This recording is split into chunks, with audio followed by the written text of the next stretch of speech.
नमस्कार दोस्तों, मैं संजीत सिंह राठौर आप सभी का राठौर वर्ल्ड की दुनिया में हार्दिक अभिनंदन करता हूं। और हिंदी व्याकरण के अंतर्गत एक टॉपिक आती है शब्द रचना, और शब्द रचना में मैंने आपको एक वीडियो दे दिया था तत्सम और तद्भव का। आज एक अति महत्वपूर्ण, चूँकि उसी से रिलेटेड है, इतिहास, स्रोत और उत्पत्ति के आधार पर, चूँकि शब्द के 4 भेद होते हैं, तत्सम, तद्भव, देशज और विदेशज। तो जब आप प्लेलिस्ट में जाएंगे तो तत्सम और तद्भव का वीडियो है। आज मैं फोकस करने चल रहा हूँ देशज और विदेशज शब्दों को, जिनसे वनडे एग्जाम्स में या लगभग किसी भी एग्जाम में क्वेश्चन रिलेट करता है। तो आज हमारा फुल फोकस होगा देशज और विदेशज के ऊपर। हमें आशा ही नहीं, पूर्ण विश्वास है कि आप वीडियो में प्रारंभ से लेकर अंत तक मेरे साथ जुड़े रहेंगे और पढ़ने और पढ़ाने का आनंद लेंगे एवं देशज और विदेशज को आज बेहतरीन ढंग से समझने और समझाने का कार्य किया जाएगा। ओके, तो हम चलते हैं देशज और विदेशज शब्दों की चर्चा करने। इन शब्दों की चर्चा करने से पहले मैं आप लोगों को कुछ बातें बताना चाहता हूं कि इसमें मैंने लिखा है लास्ट में शब्द, और शब्द के विषय में मैंने अपने पहले ही वीडियो में बताया कि वर्णों के सार्थक मेल को, वर्णों के व्यवस्थित मेल को, समूह को क्या कहा जाता है? शब्द कहा जाता है। उसी शब्द को, यानी निरर्थक शब्दों की बात मैं नहीं कर रहा हूं, सार्थक शब्दों की। अर्थ के आधार पर भी शब्द 2 होते हैं, सार्थक और निरर्थक शब्द। और उन सार्थक शब्दों को, यानी शब्द को हिंदी व्याकरण के अंतर्गत, या हिंदी के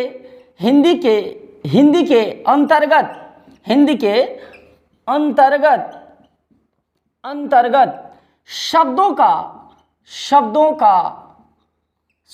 का वर्गीकरण,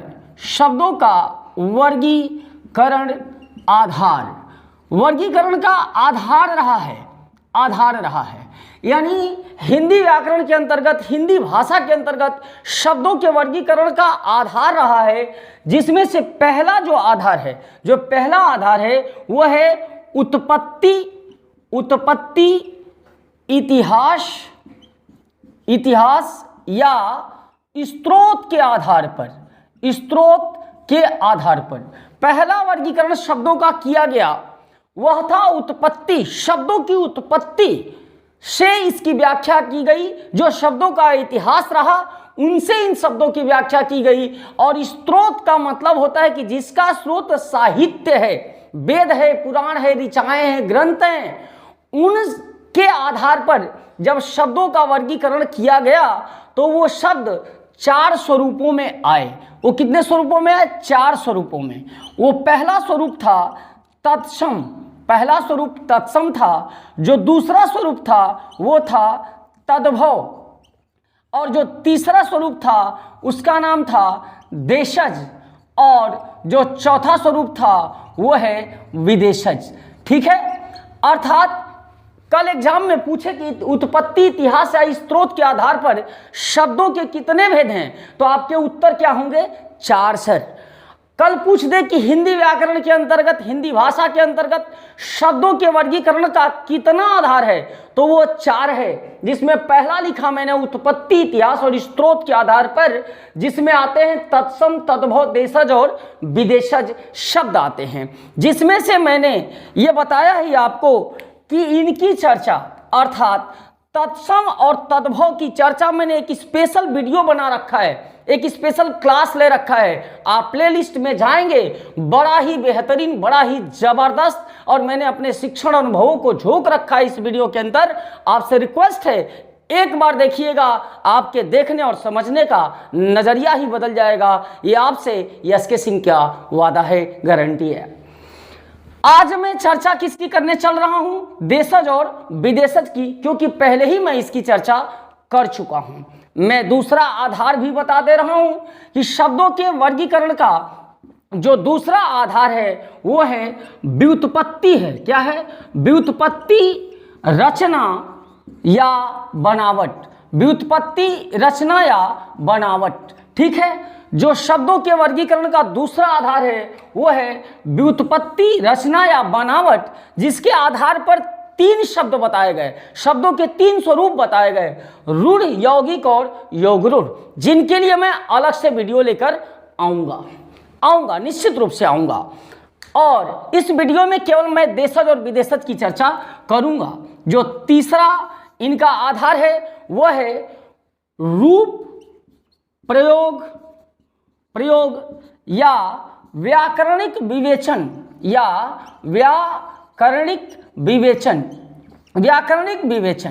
ठीक है सर, कहा कि रूप, प्रयोग या व्याकरणिक विवेचन, इस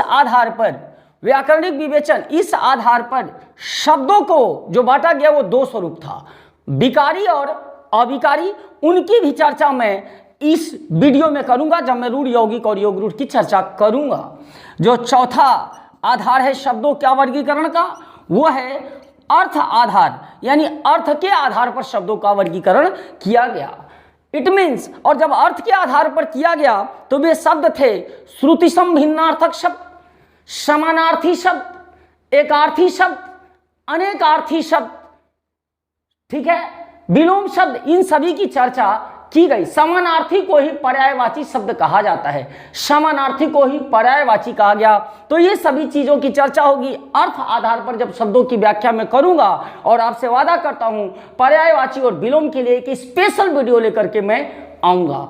ठीक है, तो आज हम देखने जा रहे हैं कि मैंने बताया कि हिंदी भाषा के अंतर्गत शब्दों के वर्गीकरण का 4 स्वरूप है। आप समझ चुके होंगे, उत्पत्ति, इतिहास और स्त्रोत, जिसके 4 आधार हैं, तत्सम, तद्भव, देशज और विदेशज।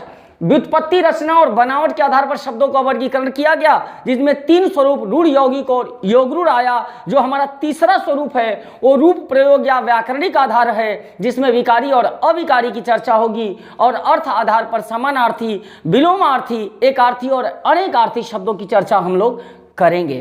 तो आज इस वीडियो के अंदर हम चर्चा करने चल रहे हैं मित्र देशज और विदेशज की। क्लियर? तो ये चीज भी आप नोट कर सकते हो। ठीक है, तो हम आगे बढ़ते हैं और अब हम चर्चा करने चल रहे हैं किसकी? देशज और विदेशज की, क्योंकि तत्सम और तद्भव की मैं व्याख्या पहले ही कर चुका हूं। एक स्पेशल वीडियो लेके मैं आया था आपके लिए, जो प्लेलिस्ट में मौजूद है। आपसे अनुरोध है कृपया उसे आप देखेंगे। अब चर्चा हम करने चल रहे हैं किस आधार पर? फिर से एक बार लिख दे रहा हूं, आज इतिहास और उत्पत्ति और स्त्रोत के आधार पर हमारा जो चर्चा होने चल रहा है उसमें हमारा जो पहला स्वरूप है किसकी चर्चा होने चल रही है? देशज की। मैं बार बार बोल रहा हूं, तत्सम तद्भव की चर्चा मैं कर चुका हूं, तो देशज की चर्चा मैं करने चल रहा हूं। देशज शब्दों को एक और नाम दिया जाता है, देसी, देशज या देसी। मैं बार बार बोलता हूं कि ये मेरा देशज मसाला है, देशज सूत्र है, तो वो सिर्फ और सिर्फ मेरा है। यहीं से आपको समझना होगा, यहीं से पकड़ेंगे तो पकड़ लेंगे। कहा कि देशज सिर्फ मेरा, यानी किसी एक निश्चित क्षेत्र में प्रयोग में लाए जाने वाले शब्द, किसी निश्चित क्षेत्र में, किसी निश्चित कालखंड में प्रयोग में लाए जाने वाले शब्द क्या कहलाए? देशज शब्द कहलाए या देसी शब्द कहलाए। जब आप देशज शब्द की संधि करेंगे तो इसमें 2 शब्द दिखाई देंगे। एक शब्द है देश और दूसरा शब्द है जौ। देश और जौ। देश का मतलब आप समझ रहे होंगे कि देश का मतलब जहां आप रहते हो, जिस परिवेश में रहते हो, जिस परिक्षेत्र में रहते हो, उसे देश कहते हैं। देश का मतलब सिर्फ भारत नहीं है। हम एक गांव की बात बता रहे हैं कि हम 4-5 रोज पहले गांव पे गए थे, तो हमने अपने चाची से पूछा कि चाची, चाचा कहाँ बना? चाचा को गांव में काका कहते, देशज शब्द है। हमने पूछा काका कहाँ हैं? तो चाची क्या बोली? बबुआ काका तो परदेश गए हैं। काका कहाँ गए? परदेश। तो हमने कहा परदेश का मतलब कहाँ? तो बोली हैदराबाद कमाने गए हैं। तो उनके लिए परदेश, पर का मतलब औरों का देश, औरों का देश। तो देश के लिए तो उनके लिए परदेश क्या है? हैदराबाद है या? तो देश का मतलब भारत तो होता है, लेकिन देश का मतलब संस्कृत की धातु दा होती है, संधि करोगे तो दा धन इस, जो हमें संपूर्ण देता है वो देश है। हमारा गांव, हमारा समाज, हमारा अगल बगल का परिक्षेत्र भी हमारे लिए क्या है? देश है। लोकलिटी हमारा देश है। तो बोला देश से जन्म लेने वाला, लोकलिटी से जन्म लेने वाला, निश्चित परिक्षेत्र से जन्म लेने वाला शब्द क्या कहलाया? देशज कहलाया। ये दिमाग में रहे। अक्सर इसके अंदर गांव के शब्द आते हैं, क्योंकि गांव का क्षेत्र एक सीमित दायरा होता है और उस गांव, एक गांव की भाषा दूसरे गांव की भाषा से अलग होती है। गुजरात में प्रयोग में होने वाला एक शब्द मैं बता रहा हूं आपको। मैं चूंकि अपने जीवन में कुछ दिन अन्य राज्यों में भी रहा, तो गुजरात में एक खाने का चीज है ढोकला। और ढोकला अगर आप वही सिक्किम के बॉर्डर सीमांत एरिया में जाते हो तो ढोकला वहां पत्थर को बोला जाता है। तो ढोकला गुजरात के लिए एक अलग शब्द हो गया और सिक्किम के लिए एक अलग शब्द हो गया। तो ये देशज शब्द हैं जिनका क्षेत्रीय प्रभाव होता है। ठीक है, तो इनके विषय में बताऊं, देशज के विषय में बताऊं, क्या बताऊं? एक लाइन ध्यान रखना, पूछा गया है और पूछा जा सकता है।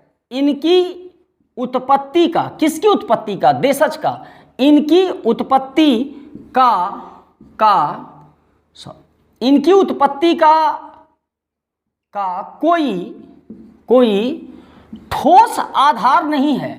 ठोस आधार नहीं है। ये संस्कृत के शब्द नहीं है, हिंदी के शब्द नहीं है, ये लोकल में बनाए हुए शब्द हैं। इनकी उत्पत्ति का कोई ठोस आधार नहीं है। ठीक है, नहीं है। और मैं अब यहां परिभाषा बता रहा हूं, किसकी? देशज की परिभाषा बता रहा हूं। क्या? वे शब्द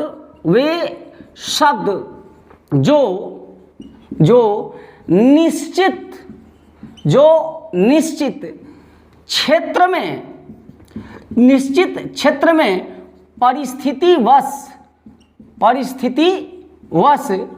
परिस्थितियों के अनुकूल होकर, ठीक है, परिस्थितिवश या लोगों ने अपनी आवश्यकता अनुसार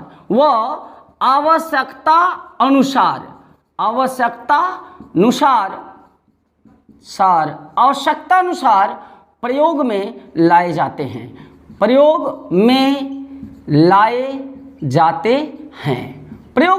लाए जाते हैं। समझ रहे हैं ना? ये परिस्थिति बस या आवश्यकता अनुसार अपने प्रयोग में लाए जाते हैं, देशज शब्द कहलाते हैं। जैसे आप लोग में से 90%, चूंकि मैं भी बिहारी हूं, गांव का रहने वाला हूं, तो गांव से बड़ा लेना देना है और आप लोगों का भी गांव से लेना देना है। तो यहाँ आप इंग्लैंड से नहीं आए हैं कि एग्जाम में बैठेंगे और देशज गड़बड़ा देंगे।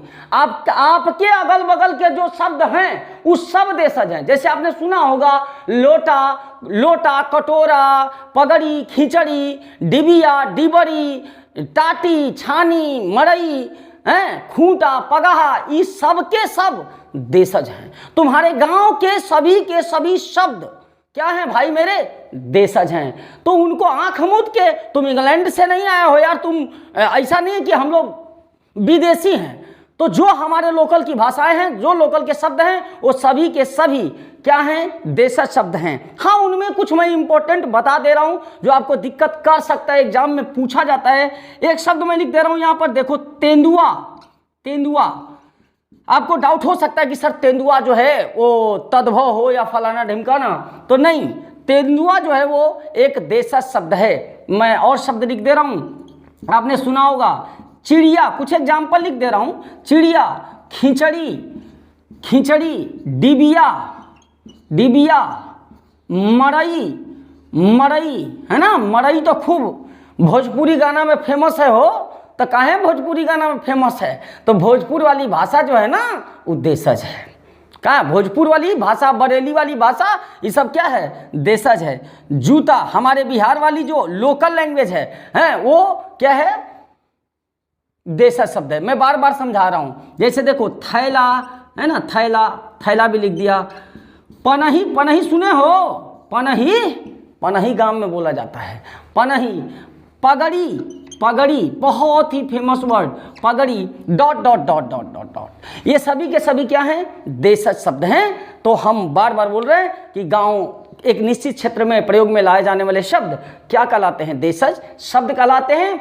अब इन्हें हम देसी शब्द भी कहते हैं। ये लाइन एकदम दिमाग में सेटिंग बना के रखना, पूछा गया है कि किन शब्दों की उत्पत्ति का कोई ठोस आधार नहीं है, तो उत्तर क्या होगा? देशज।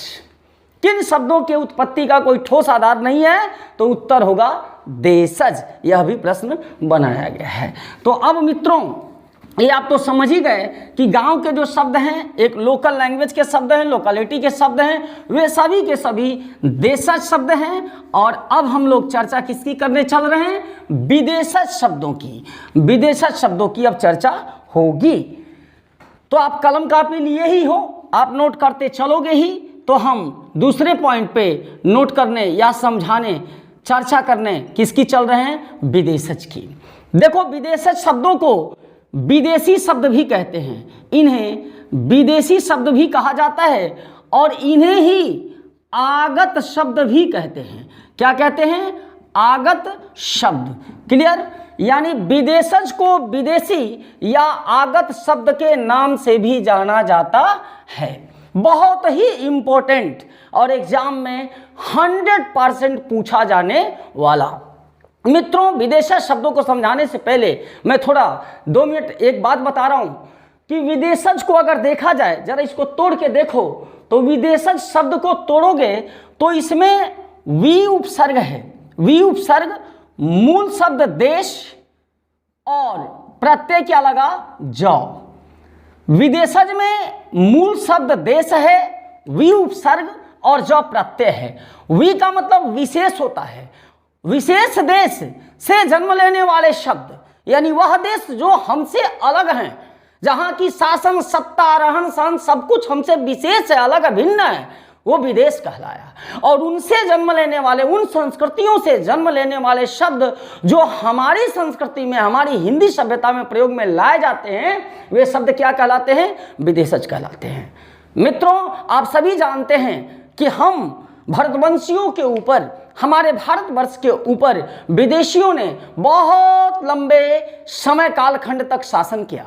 हमारे यहाँ अंग्रेजों का शासन रहा, हमारे यहाँ मुगलों का शासन रहा, हमारे यहाँ तुर्कों का शासन रहा, हमारे यहाँ पुर्तगालियों का प्रभाव है, डचों का प्रभाव है, फ्रांसीसियों का प्रभाव है, तुर्कों का, पश्तो का भी प्रभाव है।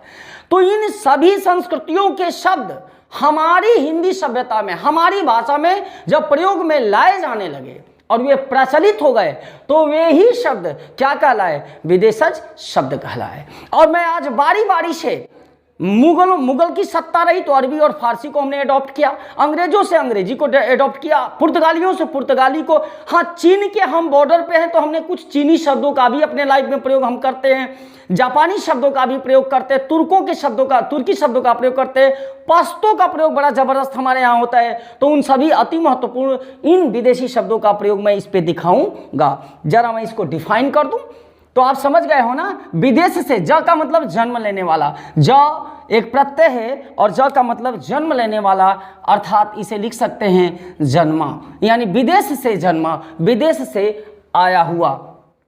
यानी अगर हम इसको डिफाइन करने चलें तो हम क्या लिख सकते हैं? क्या लिख सकते हैं कि विदेशी है ना, हाँ सॉरी, इनको क्या लिख सकते हैं हम? विदेशी को क्या लिख सकते हैं? ये विदेशज को क्या लिख सकते हैं? विदेशी संस्कृति से आए हुए शब्द जो हिंदी भाषा में, किस भाषा में? हिंदी भाषा में, जो हिंदी भाषा में प्रयोग धर्म में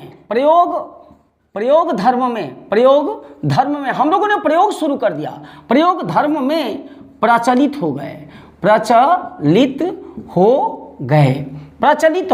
गए। ठीक है ना। ये क्या कहा है? विदेशज, विदेशी या आगत शब्द। आगत शब्द ही विदेशी शब्द है जो आया हुआ है, हमारे यहाँ से जन्मा तो देशज है, जो आया हुआ है वो आगत या हमारी संस्कृति संस्कृत की है। तत्सम और तद्भव, तत्सम तद्भव की व्याख्या मैं वीडियो में कर रखा हूँ। तत्धनसम उसके समान और उसके जैसा की चर्चा मैंने बड़ा उसमें ट्रिक भी बताया है। आज इसमें देशज और विदेशज की चर्चा हो रही है। तो विदेशी संस्कृति से आए हुए शब्द जो हिंदी भाषा में प्रयोग धर्म में प्रचलित हो गए वे क्या कहलाए? विदेशज शब्द कहलाए। जैसे आप लोगों ने अंग्रेजी के शब्दों को सुना होगा। डॉक्टर, डॉक्टर आपने तो सुना होगा ना, डॉक्टर आपने सुना है।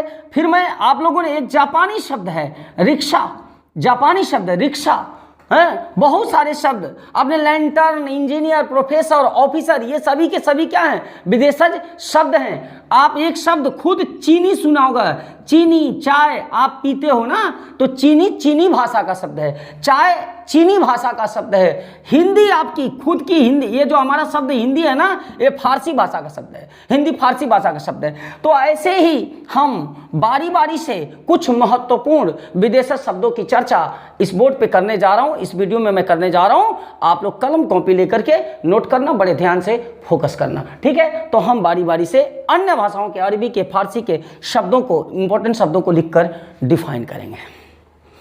तो हमारी हिंदी भाषा के अंदर जो सबसे ज़्यादा विदेशी शब्द प्रचलित हैं वो मूल रूप से 3 ही भाषाओं के शब्द हैं, अंग्रेजी, अरबी और फारसी भाषाओं के शब्द। और हमने एक कलेक्शन दिया है आप लोगों के सामने।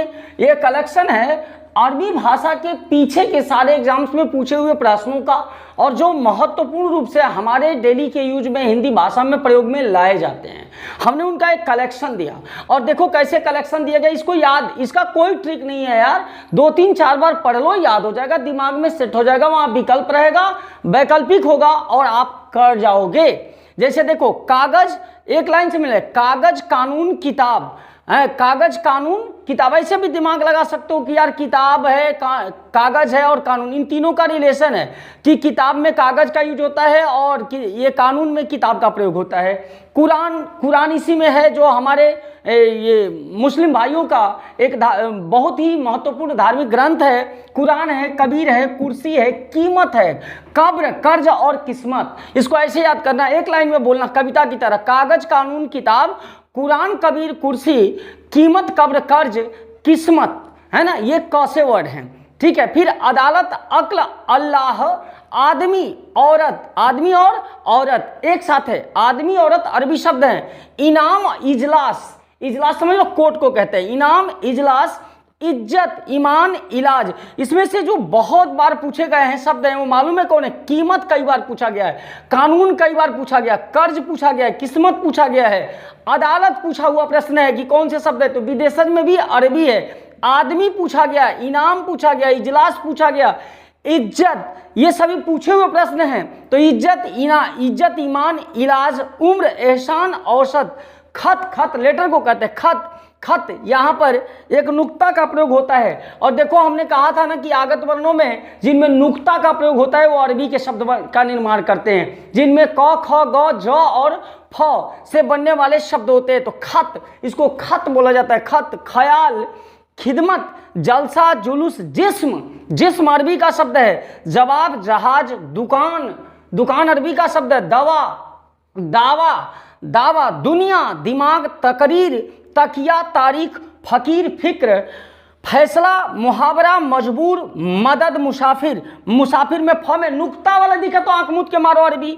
लिफाफा में भी फ में नुक्ता होता है। वारिश, शराब, शराब अरबी का शब्द है। हिम्मत, हैजा, हलवाई, हकीम, हौसला और हुक्म, ये सभी के सभी शब्द अरबी भाषा के शब्द हैं जो आपसे प्रश्न बनकर एग्जाम्स में आ सकते हैं। तो ये मैंने अरबी के कुछ महत्वपूर्ण शब्दों को आपके सामने नोट किया, और अब मैं चल रहा हूँ फारसी का कलेक्शन लेके। अब फारसी के शब्दों की चर्चा होगी, ठीक है। तो आप स्क्रीनशॉट ले लो इसका, ये अरबी भाषा के शब्द हैं, 1-2 बार देख लेना भाई, दिमाग में सेटिंग बन जाएगी। तो अब हम अरबी के बाद फारसी के शब्दों की जो महत्वपूर्ण हैं, जो एग्जाम्स में बार बार टकराते हैं, उनकी चर्चा करने चल रहे हैं। तो मित्रों देखो, यहाँ कुछ शब्द मैंने क्रमबद्ध तरीके से एक स्वरूप दे रखा है, ठीक है। मैंने पहले ही कहा इसका कोई ट्रिक नहीं है, इसको 2-4 बार पढ़ो, 2-4 बार बोल दो और एक आध बार सुन लो, सुना लो, पूछ पाछ लो यार, ये दिमाग में सेटिंग बैठ जाएगा। तो फारसी शब्दों में ध्यान देना, आबरू आराम आमदनी, आबरू आराम आमदनी, आफत में फ में यहाँ भी नुक्ता लगा है, तो नुक्ता वाले शब्द अरबी या फारसी के शब्द होते हैं। तो दिमाग में रखना आफत, आफत जो है ना, ये डाउट कर सकता कि अरबी तो नहीं है, नहीं, ये फारसी है, ये आफत फारसी है। आवारा, आवाज और आवाज, उस्ताद, उम्मीद, ये सभी के सभी फारसी के शब्द हैं। किसमिस, कुश्ती, कमीना, कारीगर, ये सभी फारसी शब्द हैं। खाक, खुद, खुदा, अल्लाह अरबी शब्द है, अल्लाह अरबी शब्द है और खुदा फारसी शब्द है। खामोश, खुराक, दवा की खुराक, ये फारसी शब्द है। गज, गवाह, गरम, गर्म अगर होगा तो तत्सम हो जाएगा, गर्म, गर्म अगर लिखा है गर्म ऐसे तो ये तत्सम हो जाएगा, लेकिन जब गरम लिखेगा गरम तो ये क्या हो जाएगा, फारसी शब्द हो जाएगा। गज, गवाह, गरम, गुलाब, गुलाब भी फारसी शब्द है। चादर, चालाक, चश्मा, चेहरा, जलेबी, बहुत इंपॉर्टेंट वर्ड जलेबी फारसी शब्द है। जहर, कई बार पूछा हुआ, जोड़, जिंदगी, जागीर, जादू, जुर्माना, ये सभी फारसी शब्द हैं। तमाशा, तनख्वाह, ताजा, दंगल, दफ्तर, दरबार, दिल, दीवार, ये सभी फारसी शब्द, दिल, दीवार, ये सभी फारसी शब्द। नापाक, पाजामा, पर्दा, बारिश, बारिश की बूंदे, बारिश की बूंदे, ठीक है, बारिश जो है वो क्या है, फारसी शब्द है। और वारिस, वारिस, वारिस समझ रहे हैं ना, तो वारिस क्या है, अरबी शब्द है, और बारिश फारसी शब्द है। बुखार, बुखार, बर्फी, मजा में नुक्ता है, मजा, मजा, ये अरबी नहीं है, फारसी है, मजा, मजा, मजा, मकान, मोर्चा, यार, रंग, लगाम, शादी, सितार, सरकार, सरकार फारसी शब्द है। हफ्ता, हजार, और यहां पर मैंने लास्ट में लिखा है दवा और दुकान। तो दवा और दुकान ऐसे दो शब्द हैं जो अरबी भी हैं और फारसी भी हैं। तो जब ऑप्शन में दवा दुकान के लिए जब ऑप्शन में पहले नंबर पे अरबी है, दूसरे पे फारसी है, तो आप अरबी उत्तर मारेंगे। अगर पहले पे फारसी है, दूसरे पे अरबी है, तो आप फारसी मारेंगे। यानी जो विकल्प पहले होगा आप उसको मारेंगे।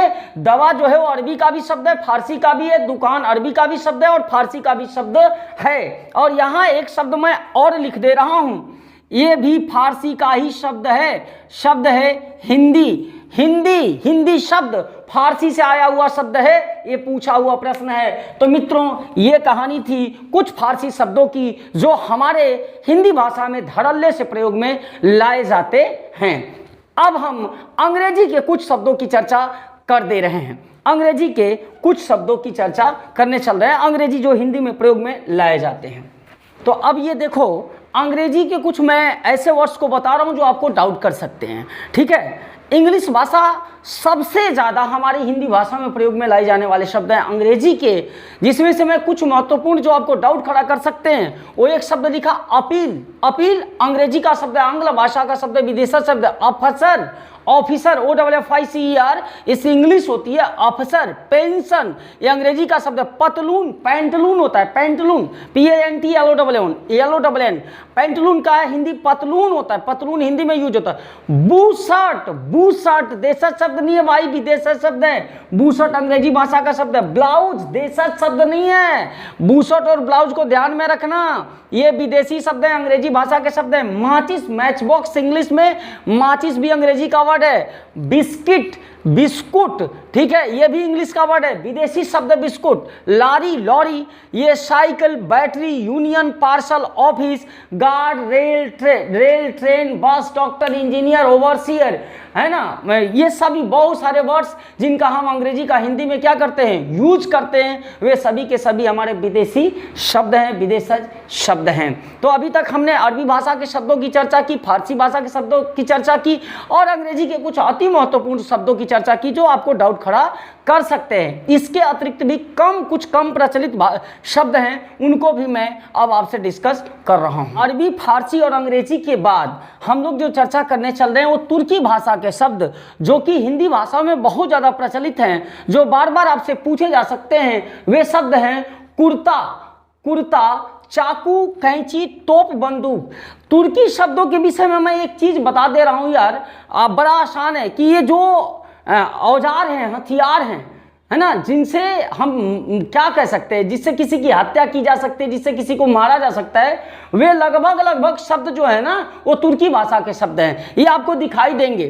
कुर्ता, चाकू, देखो चाकू जो है ना, चाकू, कैंची से भी किया जा सकता है काम। चाकू, कैंची, तोप, बंदूक, ये सभी अस्त्र शस्त्र हैं। बारूद, ये सभी के सभी तुर्की भाषा के शब्द। बीबी और बेगम, ये तुर्की भाषा के शब्द। कुली, चेचक, लाश। उर्दू शब्द, खुद उर्दू शब्द किसका है? तुर्की भाषा का है, और हिंदी शब्द फारसी भाषा का है। मुगल, बहादुर, तमगा, चमचा, ठीक है, चमचा, सौगात, कुर्की नीलामी जो होती है, कुर्की, ये सभी के सभी किस भाषा के शब्द है? तुर्की के। उज्बक, कालीन, तलाश, लफंगा।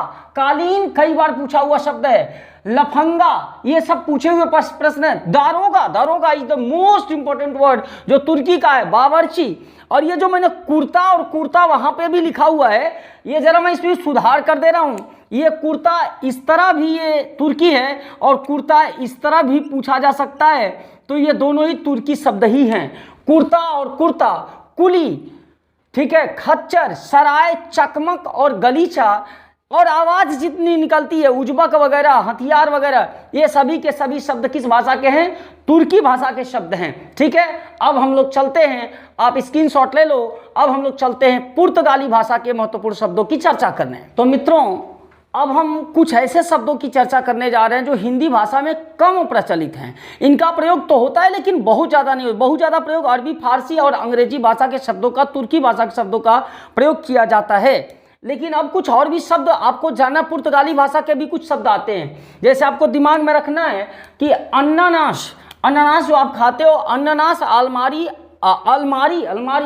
अनानास, अलमारी, आलपिन, स्त्री, प्रेस करने वाला, स्त्री, इस्पात, कमीज, कमरा, कर्नल, काजू, गमला, गोभी, गोदाम, चाबी नहीं होता है, चाबी, तौलिया, पादरी, बाल्टी, बोतल और संतरा, जो कई बार पूछे हुए हैं, ये पुर्तगाली शब्द हैं। जबकि फ्रांसीसी शब्दों में जो मोस्ट इंपोर्टेंट है, कारतूस, कर्फ्यू, कूपन, अंग्रेज और बिगुल। अंग्रेज शब्द अंग्रेजी का नहीं है, वो इंग्लिश मैन है। कारतूस, कर्फ्यू, कूपन, अंग्रेज और बिगुल फ्रांसीसी शब्द है। जबकि चीनी शब्द, चाय, जो हमारी हिंदी भाषा में बहुत ज़्यादा यूज होती है, चाय, लीची यूज होता है, चीकू, चीनी और तूफान, ये बहुत इंपॉर्टेंट वर्ड्स हैं जो चीनी भाषा से हमारी भाषा में यूज किए जाते हैं। जापानी में रिक्शा, कई बार पूछा हुआ प्रश्न। सायोनारा भी आता है, सायोनारा एक गाने में है, लेकिन रिक्शा मोस्ट इंपॉर्टेंट वर्ड है। रूसी में बोधका तो इशारा समझ रहे हो ना यार, जिनको समझना है समझे, जो नहीं समझ रहे वो बाद में समझेंगे। बोधका, सोवियत, स्पुतनिक, रूबल और बुजुर्ग शब्द, ये रूसी भाषा के शब्द हैं। ठीक है मित्र, तो हमने कुछ विदेशी शब्दों की, यानी कि हमने जो इस वीडियो में विदेशी शब्दों की चर्चा की है, 99.99% मेरी गारंटी है कि इन्हीं उदाहरणों को प्रश्न बनाकर आपसे पूछा जाएगा। ये मेरी गारंटी है, मेरा दावा है कि आप सिर्फ उदाहरणों को देख लो, इन्हीं में से पूछा जाएगा। 100% नियर अबाउट में बोल रहा हूं यार, अनुभव बता रहा हूं। अब इसके अतिरिक्त मैं जो चर्चा करने चल रहा हूं वो संकर शब्दों की चर्चा करने चल रहा हूं। ठीक है, संकर शब्द। ओके मित्रों, अब हम संकर शब्द की चर्चा करने चल रहे हैं, जो किसी भी आधार पर, हमने अभी बताया है, पहले ही बताया है कि ये शब्द का जो आधार है, वर्गीकरण का आधार है, वो इतिहास है, उत्पत्ति है, स्रोत है, रचना है, रूप है, बनावट है, व्याकरणिक है और अर्थ आधार है। उन आधारों पर ये संकर शब्द के भेद नहीं होते, वो 4 ही भेद होते हैं। तो इसलिए मैं इनको किस में डाल दे रहा हूं? नोट में डाल रहा हूं। नोट, ये कोई भेद नहीं है, इसका नाम क्या है? संकर शब्द। संकर का मतलब क्या होता है कि जब दो भाषाएं दो भाषाएं, दो भिन्न भिन्न प्रजातियों के लोग, दो भिन्न भिन्न विचारधाराओं के लोग अगर एक में मिलते हैं, एक में आकर के मिलकर नई विचारधारा का जन्म होता है, तो वो कहलाता है संकर। संकर शब्द कहलाता है या संकर कहलाता है। ठीक है, तो क्या बोलूं, संकर का मतलब क्या हुआ कि दो भिन्न संस्कृतियों के शब्द, दो भिन्न संस्कृतियों के शब्द, संस्कृतियों के शब्द मिलकर, दो भिन्न संस्कृतियों के शब्द मिलकर जब किसी नए शब्द का निर्माण करते हैं, किसी नए शब्द का निर्माण करते हैं, नए शब्द का क्या करते हैं, निर्माण करते हैं, तो वो कहलाता है क्या, संकर शब्द। यह किसी भी आधार पर शब्द का भेद नहीं है, ये दो भिन्न संस्कृतियों से बने हुए नए शब्द हैं। जैसे अभी एग्जाम्पल आपको समझा रहा हूं, तो एक समझ में आएगा।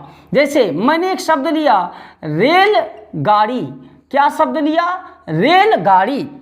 तो जब मैंने रेलगाड़ी शब्द लिया तो रेलगाड़ी शब्द में देखो दो शब्द है, दो शब्द। एक शब्द है रेल, जो किस भाषा का शब्द है, अंग्रेजी भाषा का शब्द है, अंग्रेजी संस्कृति का शब्द है। और एक शब्द है प्लस गाड़ी, रेलगाड़ी दो शब्दों से मिलकर के बना है, एक रेल और एक गाड़ी। और गाड़ी किस भाषा का शब्द है, हिंदी भाषा का शब्द है। अर्थात एक हिंदी संस्कृति और एक अंग्रेजी संस्कृति के शब्दों से, दो भिन्न संस्कृतियों के शब्द, एक रेल, तो एक रेल है तो दूसरी क्या है, एक अंग्रेजी का शब्द, एक हिंदी का शब्द, मिलकर एक नए शब्द का निर्माण किए रेलगाड़ी। तो ये रेलगाड़ी क्या कहलाया, संकर शब्द कहलाया। एक और एग्जाम्पल समझा दे रहा हूं, छायादार, क्या, छायादार। तो छायादार को अगर अलग अलग करते हो तो एक शब्द आएगा छाया जो कि हिंदी शब्द है, प्लस एक शब्द दार जो कि क्या है, फारसी शब्द है। कौन सा शब्द है, फारसी शब्द है। तो इस तरह छायादार, ये छाया हिंदी और दार फारसी का मिल करके छायादार का निर्माण किए और छायादार बना फिर से एक संकर शब्द बना। मैटर समझ में आ रहा है कि नहीं आ रहा? तो इस तरह दो भिन्न संस्कृतियों के शब्द मिलकर संकर शब्द का निर्माण करते हैं। कुछ अन्य उदाहरणों के साथ मैं अभी प्रैक्टिस करा दे रहा हूं और संकर शब्दों का प्रैक्टिस करा दे रहा हूं। अब हम क्या बताएं, संकर शब्द हमने बताया कि दो संस्कृतियों के, दो भाषाओं के शब्द मिलकर जब एक नए शब्द का निर्माण करते हैं तो संकर शब्द कहलाते हैं। कुछ मैं महत्वपूर्ण संकर शब्दों पर चर्चा कर दे रहा हूं। जैसे देखो, जो एग्जाम्स में आए हैं, जो बार बार हमारी भाषा में प्रचलित है, जैसे पानदान। तो पानदान में पान हिंदी का शब्द है और दान फारसी का शब्द है। तो दो भाषाओं के शब्द, यानी एक फारसी और एक हिंदी, दो भाषाओं से मिलकर बना हुआ शब्द क्या हुआ, पानदान। इसलिए पानदान संकर शब्द हुआ। सीलबंद में सील अंग्रेजी का है और बंद फारसी का है, बंद फारसी का है। तो पुनः अंग्रेजी और फारसी दो भाषाओं से मिलकर शब्द बना सीलबंद, इसलिए यह भी संकर शब्द है। टिकट घर, जिसमें टिकट आप जानते हो अंग्रेजी का शब्द है और घर हिंदी का शब्द है। तो पुनः टिकट अंग्रेजी और घर हिंदी, दो भिन्न भाषाओं से मिलकर बना हुआ शब्द टिकट घर भी संकर शब्द हुआ। वर्षगांठ, वर्ष है, वर्ष व मैं तत्सम तत्व में बताया हूं कि वो वाले शब्द प्रायः तत्सम होते हैं। तो वर्ष संस्कृत का शब्द है और गांठ हिंदी का शब्द है। तो ये दो भाषाओं के से शब्द मिलकर के बना वर्षगांठ, तो संकर शब्द कहलाया। अश्रु गैस में अश्रु संस्कृत का शब्द है और गैस अंग्रेजी का शब्द है। बहुत इंपॉर्टेंट है। तो अंग्रेजी और संस्कृत से मिलकर बना शब्द अश्रु गैस, तो ये कहलाया संकर शब्द। उड़न तस्तरी, तो उड़न हिंदी का है और तस्तरी फारसी शब्द है। तो फारसी और हिंदी दो भाषाओं से मिलकर शब्द बना उड़न तस्तरी, तो ये संकर शब्द कहलाया। बस अड्डा, जो हमारे में बहुत प्रचलित है। तो बस क्या है, अंग्रेजी का शब्द है और अड्डा एक देशज शब्द है। तो देशज और अंग्रेजी शब्द मिलकर के निर्माण किए बस अड्डा का, और ये सभी के सभी शब्द कहलाए संकर शब्द। तो उद्योगपति भी संकर शब्द है। उद्योग संस्कृत का शब्द है और पति हिंदी का शब्द है। तो उद्योगपति भी संकर शब्द कहलाता है। इस तरह मित्रों, हमने बड़े ही तन मन से, लगन से आपके सामने देश और विदेशज का वीडियो समझाने की कोशिश की। मैं भी मानो हूं शायद कुछ कमी रह गई हो तो आप उसे कमेंट बॉक्स में बताएं, क्या सुधार करना है, क्या किया जाए या कितना और मेहनत किया जाए। और अगर मेरे वीडियोज, मेरे प्रयास, अगर मेरे क्लासेज अच्छे लग रहे हैं तो मैं बार बार निवेदन कर रहा हूं कि अगर आपने राठौर वर्ल्ड को सब्सक्राइब कर दिया तो दिल से धन्यवाद, और नहीं किया है तो प्लीज़ सब्सक्राइब करिए, घंटी बजा दीजिए ताकि अगले वीडियो का नोटिफिकेशन मिलता रहे। और मैंने करीब करीब 13 वीडियोज हिंदी के दे रखे हैं जो मेरे प्लेलिस्ट में हैं। आप जाकर के वहाँ पे 1 to 13, 14 तक आप पूरे वीडियोज को देखो और आप अपना ज्ञान अर्जन करो, कॉपी में नोट करो, और जहाँ भी रहिए खुश रहिए, खूब मेहनत करिए, क्योंकि सफलता ही हम लोगों का सिर्फ और सिर्फ एक उद्देश्य है, और उस सफलता में छुपी है मेरी सफलता और आपकी सफलता, क्योंकि आप भी जानते हो मेरी सफलता आपके साथ और आपकी सफलता मेरे साथ। खुश रहिए, बेस्ट ऑफ लक, नमस्कार।